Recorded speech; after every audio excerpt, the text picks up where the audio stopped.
जी सवाल पूछिए आप। आपका नाम? मेरा नाम जावेद वजीर मसीह है। भाई साहब गैर मुस्लिम। और मैं मज़ाहिब का तालिब इल्म हूँ और आपका बहुत बड़ा फैन हूँ। इसी तरह से मैं डॉक्टर इसरार अहमद साहब का भी फैन हूँ। भाई साहब आप मुसलमान, सबसे बढ़कर भाई साहब आप मुसलमान, आप मुसलमान है क्या गैर मुस्लिम है? जी मैं क्रिश्चियन हूँ। जी हाँ जी हाँ, पूछ सकते हैं। मैं आखिरी नबी मोहम्मद सल्लल्लाहु अलैहि वसल्लम का भी बहुत बड़ा फैन हूँ और फॉलोअर हूँ। मैं एक दो बात करना चाहता हूँ। अगर हम सूरत मायदा में पढ़ते हैं तो उसमें जिक्र हुआ है कि जो नसारा है, जो मसीह हैं, ये ईमान में आपके बहुत करीब हैं। फिर उसके बाद मैं जिक्र करना चाहता हूँ, जब आप पे बुरा वक्त आया, तोबा माजरत के साथ मैं लफ्ज लेता हूँ, तो आपको एक मसीह बादशाह ने पनाह दी। उसके बाद मैं ये देखता हूँ कि हजूर सल्लल्लाहु अलैहि वसल्लम जब अपनी जात में थे तो एक बेवा खातून थी जो आप रास्ते में से गुजरते थे तो आप पे वो कचरा फेंकती थी, लेकिन आप नीचे से देखते हुए मुस्कुरा के चले जाते थे। उसका क्या हुआ कि 2-3 दिन के बाद ये वाकया खत्म हो गया। उसके बाद आपने देखा कि ये क्यों नहीं हो रहा। जब आपने देखा कि वो बिस्तरे बीमारी पे पड़ी हुई है और आपने जाकर उनकी तीमारदारी शुरू कर दी और आपने उनको खाना दिया। उसके सवाल आ रहा हूँ ना भाई, इंटरप्ट क्यों कर रहे हो? मैं ये बात करना चाह रहा हूं कि मोहम्मद सल्लल्लाहु अलैहि वसल्लम जो हैं वो रहमतुल आलमीन हैं। वो जब बेवा ने देखा कि जिन्होंने मुझे भड़काया था वो तो कोई अब उनका पुरसाने हाल नहीं है, लेकिन हजूर सल्लल्लाहु अलैहि वसल्लम नबी कौनो मकान आखिरी नबी जो इस सरवर कायनात रहमतुल आलमीन हैं, वो उनकी तीमारदारी करते हैं। वो आपके इस अमल को देखकर बशरफ इस्लाम हो गई। आज मैं अपने मुल्क में देखता हूं कि मुझे मसीह होते हुए यहाँ नफरत की निगाह से देखा जाता है, जबकि उनको रहमतुल आलमीन कहा गया है। अगर हम अपने मसीहों के साथ वो रवैया नहीं रखेंगे जो हजूर सल्लल्लाहु अलैहि वसल्लम ने रखा है तो वो कैसे रहमतुल आलमीन हैं? भाई साहब का अच्छा सवाल है। उनका नाम जावेद मसीह है और उन्हें मिसाल दी मोहम्मद सल्लल्लाहु अलैहि वसल्लम जब साहबा ने हिजरत की तो अबिसीनिया के बादशाह ने उन्हें पनाह दी और जिक्र किया एक औरत जो कचरा फेंकती थी। और वो कह रहे कि आज इस मुल्क में मुसलमान उनको नफरत की नज़र से देखते, अपने अल्फाज इस्तेमाल की नफरत की निगाह से देखते हैं। तो क्यों? जब अल्लाह के रसूल रहमतुल आलमीन हैं तो मुसलमान नफरत की निगाह से क्यों देखते हैं? कुरान में अल्लाह सुब्हानहू व तआला फरमाते हैं सूरह माइदा में सूरह नंबर 5 आयत नंबर 82 में कि मुसलमान के सबसे करीब वो लोग हैं जो कहते हैं कि वो क्रिश्चियन हैं। ये कुरान की आयत है कि मुस्लिम से सबसे करीब वो लोग हैं जो लोग कहते हैं मैं नसारा हूं, आई एम अ क्रिश्चियन। ये कुरान की आयत है।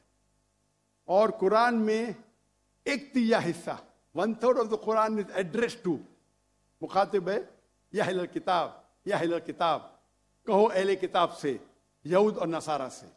तो 1/3 हिस्सा कुरान मजीद का तकरीबन अहले किताब से मुखातिब है। और आपका सवाल कि अल्लाह के रसूल रहमतुल आलमीन ने बेशक है, कुरान की आयत है सूरह अंबिया सूरह नंबर 21 आयत नंबर 107 वमा अरसलना का इल्ला रहमतुल आलमीन के मोहम्मद सल्लल्लाहु अलैहि वसल्लम अल्लाह ने उन्हें रहमतुल आलमीन रहमत बना के भेजा है सारे आलम के लिए, सारे इंसानियत के लिए। वो बेशक है, उस पर कई किताब लिखी गई। अगर आपको मुसलमान नफरत से देखते हैं उसकी वजह जानना जरूरी है। मुसलमान तो दूसरे मुसलमान को नफरत से भी देखते, नहीं देखना चाहिए, नहीं देखना चाहिए। अगर वजह एकदम सही है, मैं नहीं जानता हूं क्यों देखते हैं। अगर मैं एक शख्स को देखूंगा जो एक लड़की को छेड़ रहा है तो मुझे भी उससे नफरत आएंगी, चाहे वो मुसलमान हो, चाहे हिंदू हो, चाहे मसीह है। आप समझे ना? तो उस वक्त मुझे हिदायत दी गई है, अगर एक इंसान कोई खवातीन या कोई लड़की का बलात्कार कर रहा है या जिना बिल जब्र कर रहा है, तो रहमत क्या कहती है? अरे रहमतुल आलमीन, क्या बोलेंगे? सलाम अलैकुम बोलेंगे आप उसको? क्या कहेंगे? अगर आप बलात्कार देख रहे, जिना बिल जब्र हो रहा है, आप क्या कहेंगे? मैं मुसलमान हूं, अस्सलाम वालेकुम। अल्लाह के रसूल की हदीस है, अगर कोई बुरा चीज देखते हैं तो हाथ से रोको, हाथ से नहीं रोक सकते तो जबान से रोको, जबान से नहीं रोक सकते तो दिल में कोसो। ये मिसाल दे रहा हूं मैं नहीं कहता हूं कि आप बुरे इंसान है, मैं नहीं कहता हूं कि आप गलत काम कह रहे, लेकिन अगर कोई मुसलमान, मैं आपको नफरत की नजर से देख रहा हूं, जावेद भाई मैं आपसे मोहब्बत करता हूं, जावेद भाई मैं आपसे मोहब्बत करता हूं, on the microphone please, on the microphone, I love you too. खलास। तो आप ये जनरल स्टेटमेंट देना कि मुसलमान मुझसे नफरत करते हैं, मेरे लिए गाली हो गई ना? नो सर, माजरत, मेरे अकेले साथ नहीं, मेरे तो बहुत अच्छे अच्छे दोस्त हैं, बल्कि बहुत से उलमा मेरे दोस्त हैं। माशाअल्लाह। इज्तमाई तौर पे कोई एक आदमी गलती करता है तो हमारे चर्चेस के ऊपर चढ़ाई हो जाती है, हमारे सामने हमारे ईमान की धज्जियां उड़ाई जारी होती हैं और हम खामोशी से एक गिद्दड़ की तरह खड़े होकर देख रहे होते हैं, क्योंकि हमें यह नहीं सिखाया गया है। मैं इज्तमाई बात कर रहा हूं। अभी पिछले दिनों ये पूरा जो है पूरा है। भाई साहब, ये सवाल जवाब का सेशन है, तकरीर का सेशन नहीं है। तकरीर के सेशन के लिए आप एक हॉल हायर कर सकते हैं। आपका सवाल आपने पूछे, में जवाब दिया। अगर कोई शख्स बिना वजह आपसे नफरत करता है तो गलत है, और कुरान की तो आयत है, जितने भी गैर मुसलमान है सबसे करीब है जो नसारा है। अगर आप कुछ गलत काम किए और कोई नफरत करता है, वो भी कुरान की आयत है। कुरान की आयत है सूरा नंबर 41 आयत नंबर 34 सूरह फुसिलत चैप्टर 41 वर्स 34। अगर कोई आपके साथ बुरा बर्ताव करता है, उसका बदला अच्छाई से दो। जावेद भाई मैं आपसे बात कर रहा हूं, अगर कोई आपसे बुरा बर्ताव करता है तो कुरान फरमाते, अल्लाह ताला फरमाते, उनसे अच्छा बर्ताव करो। आपको क्या पता कि आपका दुश्मन आपका दोस्त बन जाएगा। जो कुरान की आयत है सूरह फुसिलत सूरा नंबर 41 आयत नंबर 64। तो अगर कोई मुसलमान कुरान पे अमल नहीं करता है तो वो नॉन प्रैक्टिसिंग मुस्लिम होगा। मतलब हर मुसलमान तो मैं नहीं कह सकता अच्छा है, और अगर कोई एक शख्स कोई गलती करता है, आप जैसा कहे कि पूरे कौम पे चढ़ाव करना बिल्कुल गलत है, ये इस्लाम में भी नहीं है। अगर कोई एक शख्स गलती करता है और वो सजा का हकदार है, उसको सजा मिलना चाहिए। उसका मतलब नहीं पूरी कौम। इनफैक्ट अगर आप हिस्ट्री पढ़ेंगे, आप तारीख पढ़ेंगे, आप तारीख में पढ़ो, चाहे वो 6वीं सदी की हो, 7वीं सदी की हो, 8वीं सदी की हो, आप देखेंगे सबसे महफूज अगर कोई जनरल दीन को फॉलो करने, वो इस्लाम के रूल में। इस्लाम अगर रूल कर रहा है उस शहर को, तो जितने गैर मुस्लिम थे वो अपने आप को महफूज समझते थे। क्यों? इस्लाम में है कि आपको इस्लाम कबूल करने का करो, नहीं करने का नो प्रॉब्लम, एक जजिया दो। ये जजिया कुछ बड़ी अमाउंट नहीं, आपकी इनकम टैक्स से बहुत कम है। जजिया मतलब आप मानते हैं कि ठीक है आपको इस्लाम नहीं कबूल करने का, लेकिन मैं आपके अंदर पना चाहता हूं, तो जिजिया टैक्स आप देते, आप कबूल करते, और जब जिजिया टैक्स देते आपको प्रोटेक्शन मिलता है। इस्लाम में कहते हैं दिम्मी। और आप अगर इस्लामिक शरिया रूल के अंदर गैर मुस्लिम हैं, तो मुसलमान मुल्क का फर्ज है कि आपको महफूज रखे, आपको कोई छू नहीं सकता है। और अगर जंग होता है तो आपको लड़ने की भी जरूरत नहीं, बाकी सब मुसलमान को लड़ने पड़ेगा। और जिजिया बहुत कम है, इनकम टैक्स का तो स्मॉल परसेंटेज है। इसीलिए अगर आप हिस्ट्री पढ़ेंगे, जब सलाउद्दीन अय्यूबी ने कॉन्स्टेंटिनोपल पे हमला किया, उस वक्त जो क्रिश्चियंस थे, ईसाई मजहब में कई फिरके थे, ऑर्थोडॉक्स, प्रोटेस्टेंट, कैथलिक्स, खुद ईसाई लोग अपने बाकी ईसाई भाइयों से उनका कत्ल करते थे।